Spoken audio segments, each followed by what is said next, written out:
नमस्कार, स्वागत है आप सभी का। मैं हूं आपके साथ कुमार कुणाल धीरज और यह सवाल कि क्या 2025 में बदलेगी कांग्रेस, और इसी सवाल को लेकर आज हमारी यह खास पेशकश होगी। कांग्रेस नेतृत्व ने फिर संगठन से लेकर पार्टी तक के रवैये में बड़ा बदलाव लाने की बात कही है। पिछले सप्ताह कर्नाटक के बेलगावी में कांग्रेस कार्य समिति की एक मीटिंग हुई। उसमें इन बदलावों को लेकर बड़े बड़े दावे किए गए। इस अधिवेशन में पार्टी के जिन जिन मर्ज की बात की गई वह कोई पहली बार नहीं हुआ है। इन समस्याओं के बारे में पार्टी की पहले हुई बैठकों में भी चर्चा की गई है। इसलिए अधिवेशन में जब इन मर्जों की बात हुई तो सवाल उठा कि क्या इस दफा कांग्रेस इनका इलाज करेगी। पार्टी के लिए ये मसले बड़े हैं। दरअसल 2024 में कांग्रेस ने आम चुनाव में बेहतर प्रदर्शन के बाद जो भी बढ़त हासिल की थी उसे साल का अंत आते आते हरियाणा, महाराष्ट्र और जम्मू कश्मीर विधानसभा चुनाव में खराब प्रदर्शन के बाद वह गंवा चुकी है। ऐसे में कांग्रेस के सामने फिर वही सारे सवाल खड़े हो गए हैं जो पिछले कई सालों से बने हुए हैं। ऐसे में प्रश्न यह है कि क्या 2025 में पार्टी सालों पुरानी इन समस्याओं को दूर करेगी या सिर्फ इसकी बात ही करती रहेगी। सच पूछिए तो अभी इस बारे में कुछ भी कहना जल्दबाजी है।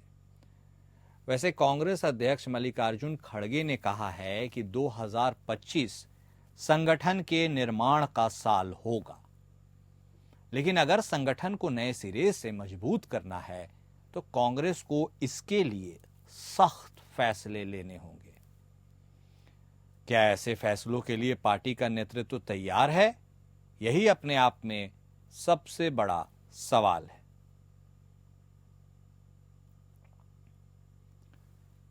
तो चुनावी प्रदर्शन पर कांग्रेस का गंभीर सवालों से सामना है और यह बात निकलकर सामने आई है बेलगावी में जो बैठक हुई थी कि संगठन को फिर से तैयार किया जाएगा, यानी एक पुनर्निर्माण की प्रक्रिया अपनाई जाएगी।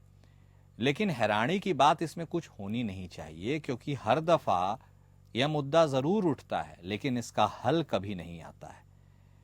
ऐसे में क्या एक बार फिर से यह मुद्दा सिर्फ हवा में रह जाएगा या फिर इसके ऊपर कुछ कार्य किया जाएगा? संगठन और कार्यकर्ताओं के बीच क्या फिर से तालमेल हो पाएगा? क्या संगठन खड़ा हो पाएगा? यह अपने आप में एक प्रासंगिक सवाल है। ऐसे में 2025 में क्या कांग्रेस कोई बोल्ड रिफॉर्म्स का रास्ता अपनाएगी या फिर हाथ पर हाथ धरे ही बैठे रहेगी? इस सवाल का जवाब क्या जल्द मिल सकता है?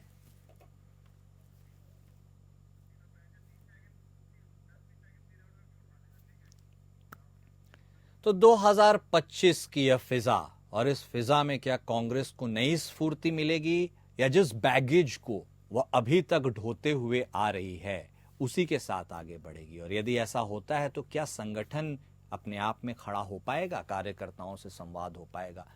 इन तमाम मुद्दों पर आज हम चर्चा करेंगे, बातचीत करेंगे। हमारे साथ हमारे खास मेहमान जुड़ चुके हैं। हमारे साथ कांग्रेस पार्टी के तरफ से बतौर प्रवक्ता राज शर्मा साहब जुड़ चुके हैं। भारतीय जनता पार्टी के तरफ से हमारे साथ बतौर प्रवक्ता प्रदीप सिंह जी जुड़े हैं। तो वहीं राजनीतिक विश्लेषक के तौर पर हमारे साथ रवि अरोड़ा साहब भी जुड़ चुके हैं। आप तीनों खास मेहमान का स्वागत है। सबसे पहले राज शर्मा साहब आप ही के पास आते हुए, क्योंकि बात भी तो आप ही की पार्टी की हो रही है। आप अपनी पार्टी के कार्यकर्ता हैं। आप हमें यह बताइए कि एक कार्यकर्ता हमेशा सदैव यह देखना चाहता है कि उसकी पार्टी आगे प्रगति करे। ऐसे में कार्यकर्ताओं से संवाद होना, संगठन की मजबूती होना, ये सब कोर मुद्दे हैं। आपको लगता है हर बार की तरह इस बार भी इस मुद्दे पर जो बात निकलकर सामने आई है कि हम संगठन को खड़ा करेंगे, पार्टी को मजबूत करेंगे, क्या यह प्रासंगिक है, संभव है, या कुछ रोड ब्लॉक्स हैं जो हर बार की तरह इसे इस बार भी नहीं होने देंगे, या फिर आप आशान्वित हैं? योर ओपनिंग कमेंट शर्मा साहब। देखिए कुणाल भाई, मैं सबसे पहली बात तो कि हमारा जो संगठन बना था 5 साल वो कंप्लीट कर चुका था। और जिसने, ठीक है मैं ये नहीं कहूंगा कि कार्यकर्ता मेहनत नहीं करता है जिसकी जैसी क्षमता होती है। कुछ अपनी क्षमता का 100% इस्तेमाल करता है, कुछ 20% करता है, कुछ 50% करता है। तो जिसने भी जितना करा शायद मैं उन सबको धन्यवाद देता हूँ और उनका मेरे लिए साधुवाद है। बस मैं इतना बात कहना चाहता हूँ कि जो भी कमी होती है तो मुझे लग रहा है कि अगर कहते हैं ना सफलिंग कर दो तो उसके बाद और भी अच्छे रिजल्ट आने की मुझे लगता है अपेक्षा ही रहती है। हाँ। और जरूरत भी अच्छे रिजल्ट आने की। अगर हम इस बार हम लगभग 100 सीटें अपनी ले आए हैं तो हम सोचते हैं अगली बार और ज्यादा ले आए जिससे हम सरकार बनाएं। तो मुझे लग रहा है कि जिन्होंने काम किया, और मैं नहीं मानता कि किसी ने काम नहीं किया, मैंने फिर पहले भी कह दिया कि किसी ने 20% क्षमता का अपना दिया, हो सकता है मेरी क्षमता का मैं 15% दे पाया हूँ। हो सकता है इस बार मुझे कोई दूसरी जिम्मेदारी दी जाए तो हो सकता है मैं उसमें सोच सकता है 50 से 60% जिम्मेदारी अपनी एहसास करा पाऊं। तो इस बार मुझे लगता है कुणाल भाई और कि कुछ अच्छे रिजल्ट आएंगे और इस बार जो बनाया जा रहा है वो सबकी एक कम्युनिटी इफेक्ट करके एक कमेटी बनाई जाएगी, जिले की हो चाहे ब्लॉक की हो चाहे प्रदेश की हो। और हर एक का आदमी देखिए ना, हर पार्ट अलग अलग होते हैं। मेरा उपयोग हो सकता है अगर पार्टी को लगेगा मैं टीवी पे बोल के मेरी उपयोगिता का फायदा नहीं मिल रहा है तो वो दूसरी जगह दे देगी। इसलिए इसको अब रिसप्लिंग करने का टाइम है और मैं ये मानता हूं कि आशावादी होना जरूरी है। ठीक है, नहीं ये अच्छी बात कही आपने, आशावादी होना जरूरी है। लेकिन एक क्रिटिक के तौर पर हम प्रदीप सिंह से भी अब उनकी राय ले लेते हैं। सिंह साहब, आप भारतीय जनता पार्टी से जुड़े हुए हैं।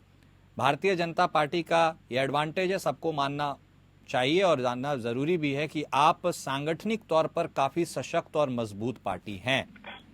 क्या हम जिस तरह से खेल में एक स्पोर्ट्स की भावना में हम एक भावना रखते हैं कि चलिए कोई जीता कोई हारा लेकिन सब बराबर हैं, हालांकि पॉलिटिक्स में ऐसा होता नहीं है, लेकिन हम ये क्या आपसे उम्मीद रखें या कांग्रेस पार्टी ये उम्मीद रख सकती है कि आप जिस चीज में बेहतर हैं कम से कम वह रास्ता उनके लिए भी प्रशस्त कीजिए, उन्हें कुछ टिप्स दीजिए, हेल्दी डेमोक्रेसी को आगे बढ़ाइए, या हर बार की तरह आप कमजोरियों का फायदा उठाएंगे क्योंकि ये कमजोरी जो कांग्रेस की है वही आपकी सबसे बड़ी मजबूती है?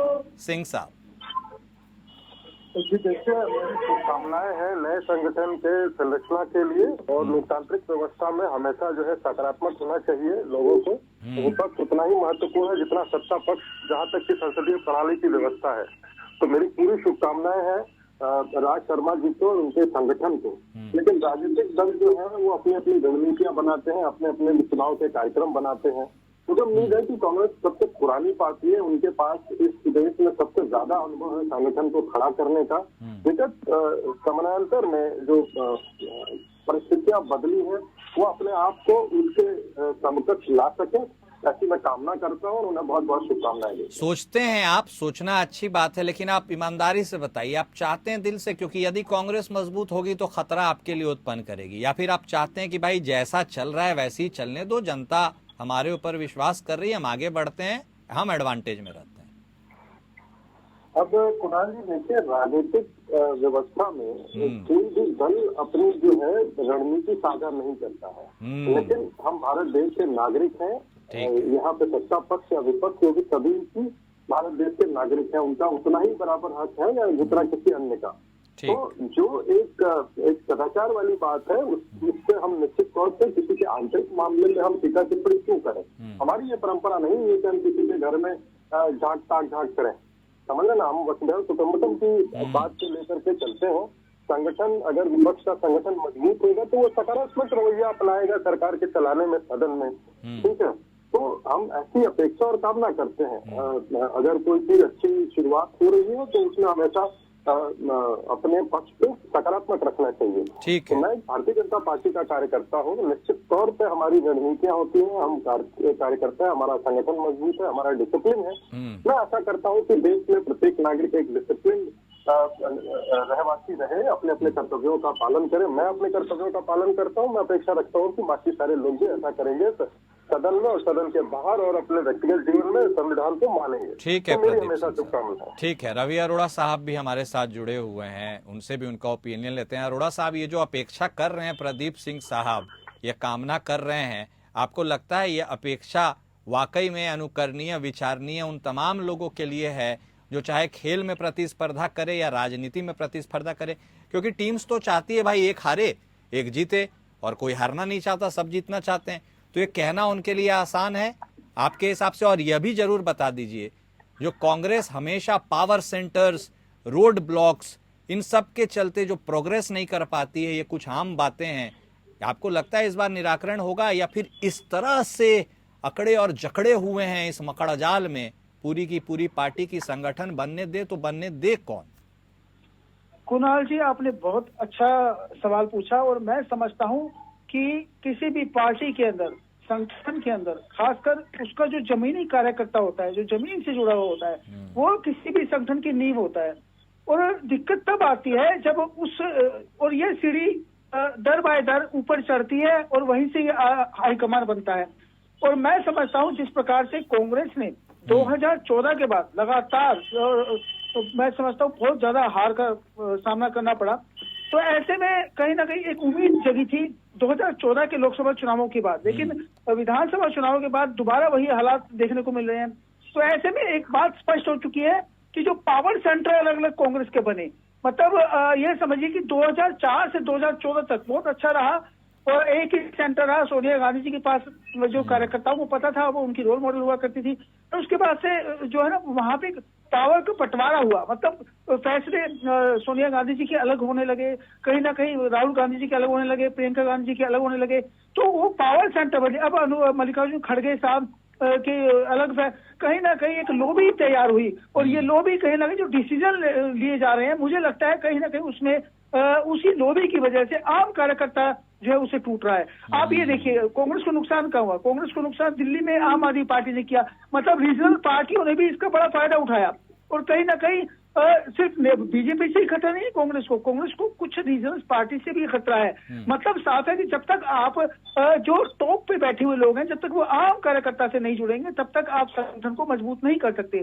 बीजेपी के अंदर यही बात खास देखने को मिलती है कि वो उसमें कोई भी हमेशा के लिए नहीं बनता, मतलब चाहे हम अध्यक्ष पद कहें या कुछ कहें, लेकिन कांग्रेस के अंदर आज गांधी नेहरू परिवार से आजादी के बाद से लगातार जिस प्रकार से नेहरू जी प्रधानमंत्री बने, उसके बाद से लेके अब तक लगातार जिस प्रकार से गांधी नेहरू परिवार के आसपास ही कांग्रेस रही, तो उससे भी कहीं ना कहीं उसका भी खामियाजा कांग्रेस को भुगतना पड़ा।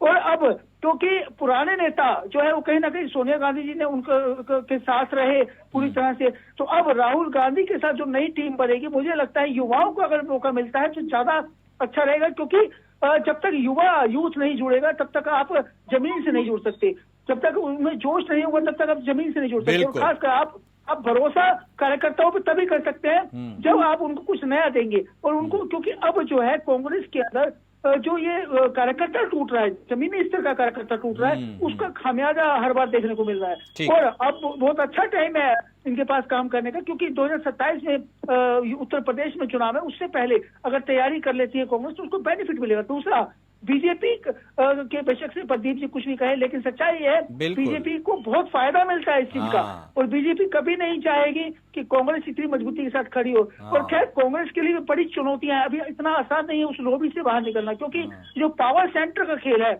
ये जब तक नहीं टूटेगा और एक सिंगल पावर नहीं बनेगी तब तक बहुत मुश्किल है बिल्कुल नहीं से लड़ना। करेक्ट बोल रहे हैं आप। और अब क्या कुछ कॉम्प्लिकेशंस मुश्किलें हैं ये तो शर्मा साहब बेहतर बताएंगे, और इन कॉम्प्लिकेशंस को हम संभवतः जानने की, टटोलने की कोशिश भी करेंगे। अब देखिए, यह जो बात होती है पावर सेंटर, रोड ब्लॉक की, अब देखिए इसके पहले एक और बात करते हैं। एक आम कार्यकर्ता के मन में क्या होता है कि उसकी पहुंच इधर से नीचे से लेके ऊपर तक इतनी ट्रांसपेरेंसी होनी चाहिए कि आप अपनी बातों को रख सके।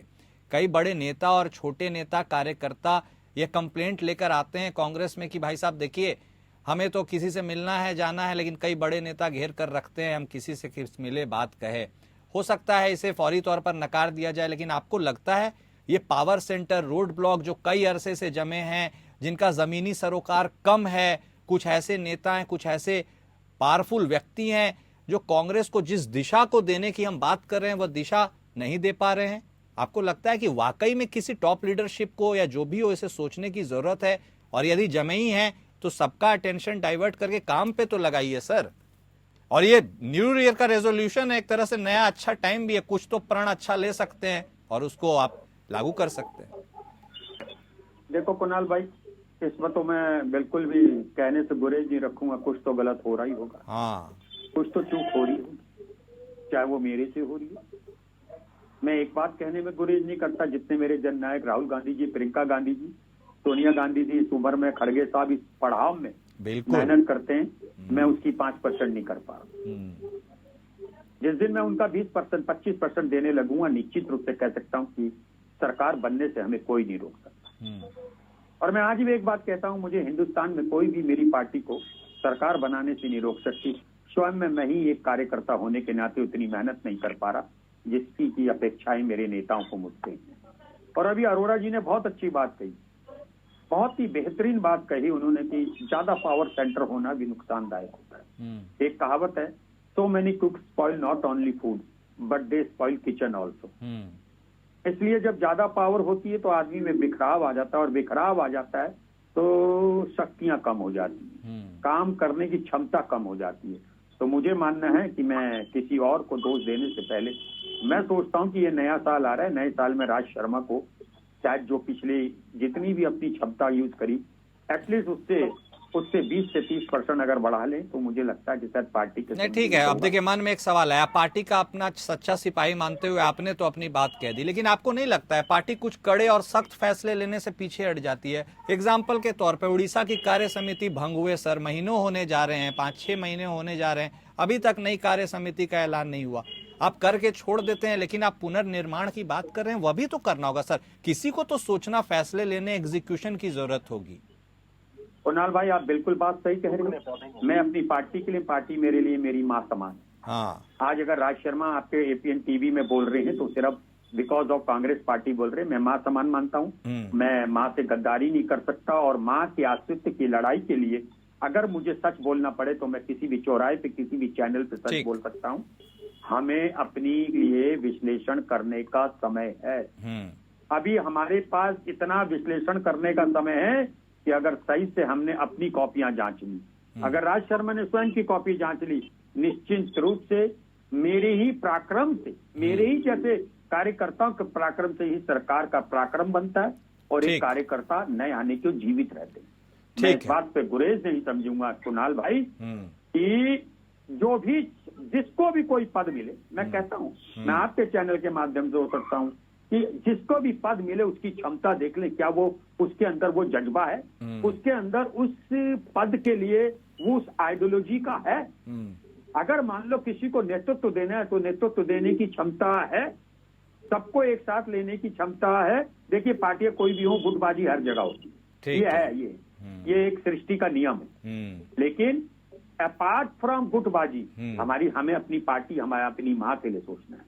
आप ये देखिए ना, राहुल जी ने पूरा देश को नाप दिया, सोनिया जी पढ़ाई की उम्र में भी मेहनत करती हैं, खड़गे साहब मेहनत करते हैं। अगर ये बात सुनिए, अगर मेरा जैसा व्यक्तित्व का इंसान जो कांग्रेस पार्टी के नाम से जाना चाह रहा है, जिसका सम्मान कांग्रेस पार्टी के कारण होता है, जिसको अगर जिले के अधिकारी किसी अधिकारी से बात करने के लिए एक क्षमता मिलती है तो वो एक पार्टी का प्रवक्ता होने के नाते मिलती है। और अगर मैं भी पार्टी के लिए अपनी जी जान को निछावर न करूं तो शायद कहीं कहीं मेरी आत्मा कतोती हो। ठीक है सिंह साहब, शर्मा साहब ने तो बहुत साफगोई से अपनी बातों को रखा। अब एक इससे इतर मुझे यह भी जानना जरूरी है, सबसे बड़ी लोकतांत्रिक पार्टी, सबसे बड़ी सांगठनिक शक्ति वाली पार्टी भारतीय जनता पार्टी के आप प्रवक्ता हैं, आप भी सर ईमानदारी से बता दीजिए, क्या आपके पार्टी में भी कोई रोड ब्लॉक है या नहीं?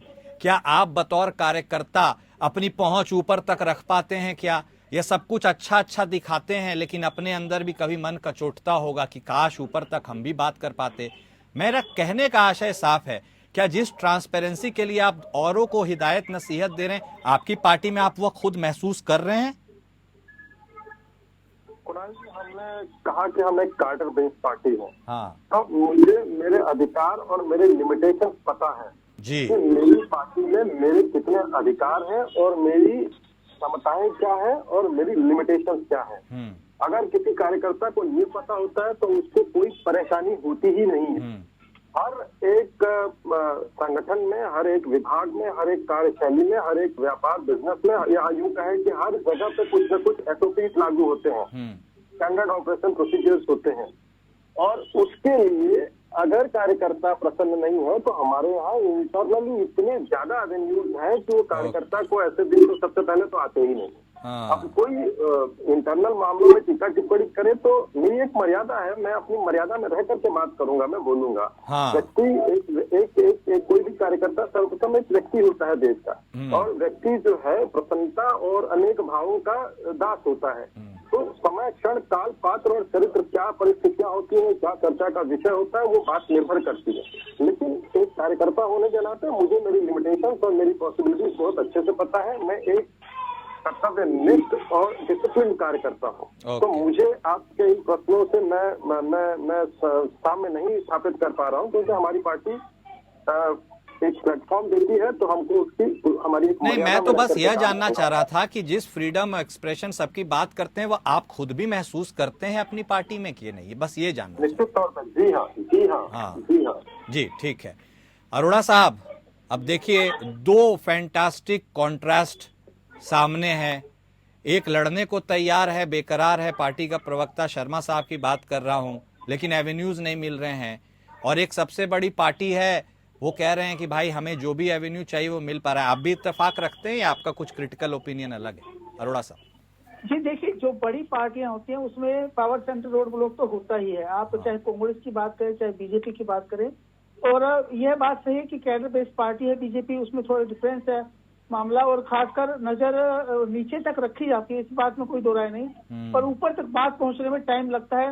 इसमें कहने में मैं बिल्कुल गुरेज नहीं करूंगा। दूसरी बात, कांग्रेस के लिए अब जो वक्त है, इस समय जो बात है वो ये है कि आने वाले टाइम के लिए वो किस प्रकार से तैयारी करती है। एग्जैक्टली, और क्या तैयारी वो दिल से करने के लिए बेकरार भी है। हाँ बिल्कुल बिल्कुल बिल्कुल। और सबसे बड़ी बात यह है कि क्या एसी रूम में बैठकर फैसले लेने वाले नेताओं को दरकिनार करेगी पार्टी, यह बहुत बड़ी बात है। क्योंकि जब तक उन रूम के अंदर बैठे हुए फैसले डिसीजन लेने वाले नेताओं को बेशक से पार्टी आला कमान अच्छा काम करी, उसमें कोई दो राय नहीं है, और निचले कार्यकर्ता भी वापस आ सकता है। देखिए, कांग्रेस एक ऐसी पार्टी है जो देश की सबसे पहली पार्टी है, और आजादी के बाद ये एक विचारधारा से निकली हुई पार्टी है, और देश में जितनी भी पार्टियां बनी उनमें से ज्यादातर पार्टियां कांग्रेस से निकली हैं। तो ऐसे में कांग्रेस से वापसी जाने में कार्यकर्ता गुरेज नहीं करेगा, लेकिन कार्यकर्ता को अभी तक कुछ दिख नहीं रहा। जब तक उसको कुछ दिखेगा नहीं, उसका वापस आना मुश्किल है। इसीलिए कांग्रेस को कुछ डिसीजन लेने होंगे, बड़े डिसीजन लेने होंगे, और जब तक मजबूती के साथ अपने आप को संगठन नहीं दिखा पाएगा तब तक आम कार्यकर्ता बहुत मुश्किल है जोड़ना।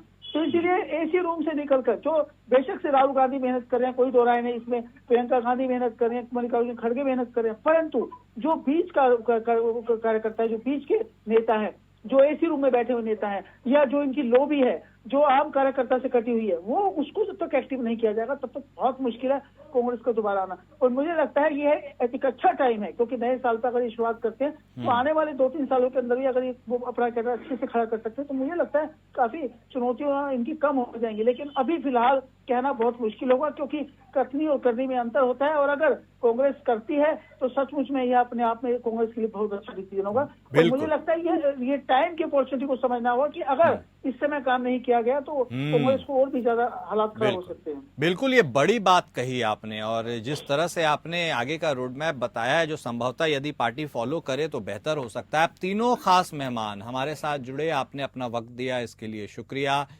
तो क्या जिस राह पर कांग्रेस अपने आप को चलाने के लिए बेकरार नजर आती है एटलीस्ट मीटिंग्स में, क्या वाकई में उस राह पर चलने के लिए वह तैयार है?